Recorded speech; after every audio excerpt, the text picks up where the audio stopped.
Hi, I'm Will Webb, and this is Why You Should Watch. In this episode, we're discussing Letter from an Unknown Woman, directed by Max Ophüls. By the time you read this letter, I may be dead. I have so much to tell you, and perhaps very little time. Will I ever send it? I don't know.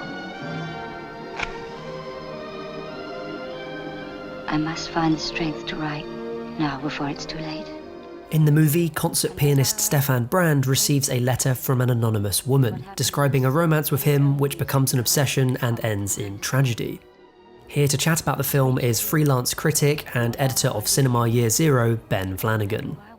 In 2016, I was going to do a film masters. I'd studied English and theatre undergrad, but I really was getting more and more into cinema, and I thought I'd do a masters, and that would be a good way of setting me on my career. We'll see. Ask me again in 10 years, whether that was a good idea or not. But I was just sort of catching up as much as possible on stuff like the Sight and Sound Top 50 and reading my first sort of dipping my toe into film theory and stuff. And a film that kept coming up was The Earrings of Madame D, or another Max Ophüls movie, which I watched and enjoyed. And then I was like, I'll go further down this rabbit hole. And that's how I saw Letter from an Unknown Woman. And it is a film that actually at first I was sort of mixed on, or just was like, that's another film from that period that influenced French New Wave filmmakers and has all these tracking shots that maybe Paul Thomas Anderson's riffed on. And it was only kind of coming across it again a few years later that I just couldn't stop thinking about the questions that it poses, and the way that it's such a sort of complete film that nonetheless has so many angles that you can approach it from, and so many just questions that you can't answer, while having these amazing performance from Joan Fontaine in the center of it, a very horrible performance by Jourdan, who I just despise as an actor, and but is perfect in this role. And then I don't know, sooner or later it was just my go-to answer when people ask, "What's your favorite film?" Someone invites you to a podcast and says, "What's your favorite film? Come and talk about it." And you go, "Yeah, okay, I got it."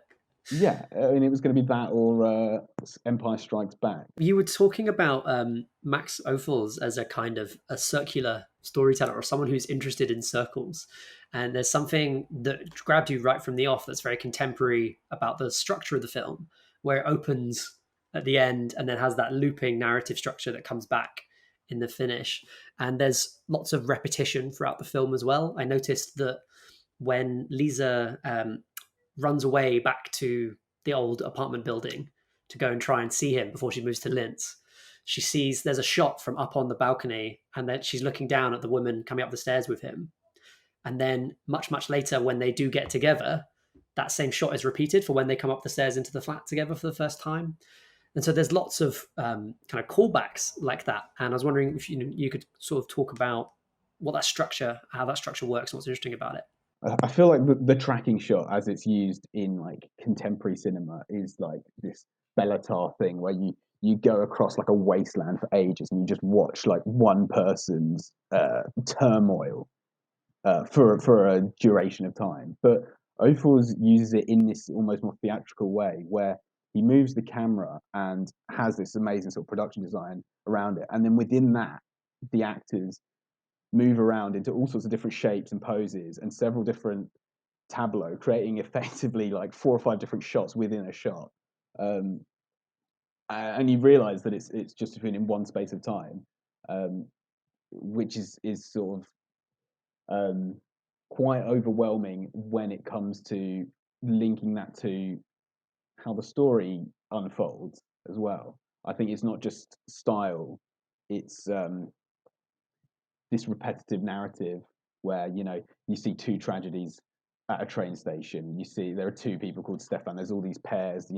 She goes on this date with him and goes on a date again, or retraces her steps from the date several years later. And it's that interlinking of the 2, the interplay between the story and what's happening with the camera. That it's just very sophisticated for the time or for now. Yeah, I think you get a really nice example of it very early on when Stefan moves in, and Lisa kind of watches all the workmen moving stuff in, and the camera goes in with her up the stairs, looking around, and you see these little snippets of conversation and stuff. And that's when you can really begin to see where the French New Wave takes an influence from him, because of that those passing lives, that feeling of like being in a very full universe that's got kind of snippets in it. It's almost like watching Altman sometimes as well. When my father was alive, we traveled a lot. We went nearly everywhere. We had wonderful times. I didn't know you traveled so much. Oh, yes. Perhaps we've been to some of the same places. No, I don't think so. Where did you go? Well, it was a long time, but, for instance, there was Rio de Janeiro. Beautiful, exotic Rio with its botanical gardens, its avenue of palms, Sugarloaf Mountain, and the harbor where you could look down and see the funny fishes. We're in Venice. Yes, we've arrived. Now, where would you like to go next? France? England? Russia? Switzerland. Switzerland. Excuse me a moment while I talk with the engineer.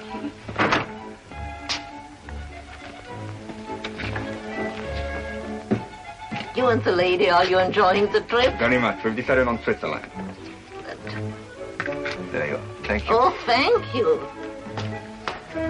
Switzerland. Switzerland. Switzerland.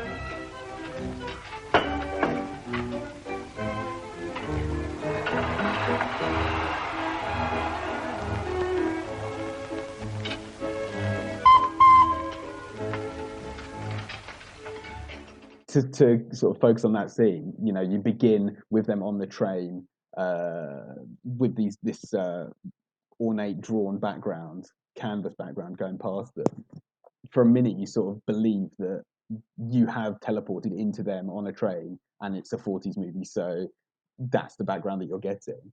Before Jourdan breaks the reality, the illusion, and shows you that these people are just working there and they are cycling, moving the canvas background. And each time you see one of these workers, it does the same thing. Like the orchestra, when they dance, they've just all packed up and gone. And it is a joke, but it is also this, you know, he's reading this letter, and whose memory are you in? Or is it just the kind of filmic construction that allows them to suddenly disappear? When they first start the date, they go to his local pub, his cafe that he always goes to, and he delivers a message. And you see him giving a message to a young boy who runs off. And then when 10 years later, Lisa goes back to it, the boy's still there, and he's the same age. Has time moved? Has she just decided, you know, is it because it's her memory of this place that we're just still going to put that little boy there? Or is it because Ophüls is a good filmmaker? He knows that will help you, the viewer, to associate the two places. Or is it because they didn't have enough extras that day, didn't think about it? Or is it even that it's the guy reading it in his head? He's remembering because he hasn't been there for a while. So it feels like it's maybe 20 years early in terms of like how meta some of it is, in how referential it is to the theatricality of the fact that you're watching the film. He's even quite contemporary in terms of, I noticed a lot of the film is shot through objects. So it's looking through the railings on the stairs, or when they sit down to have dinner for the first time, it's kind of pushing in through these curtains. So there's always a sense you're standing outside the scene and looking in, because of course you are, you know. But so is she, you know, when she first sees him, because she hears so much of him before she actually sees him. He opens a door and she sees him through the glass.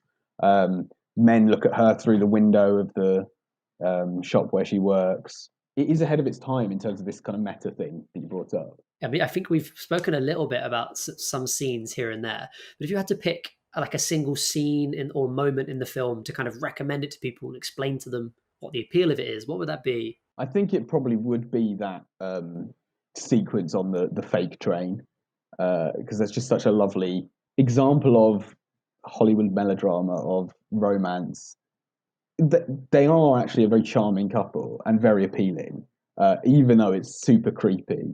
He talks about her like, oh, you're like a little girl, and he's bought her like a toffee apple and stuff. It is creepy, but they have chemistry. Joan Fontaine, obviously, radiant and blushing when she sees him, and he's this swooning guy.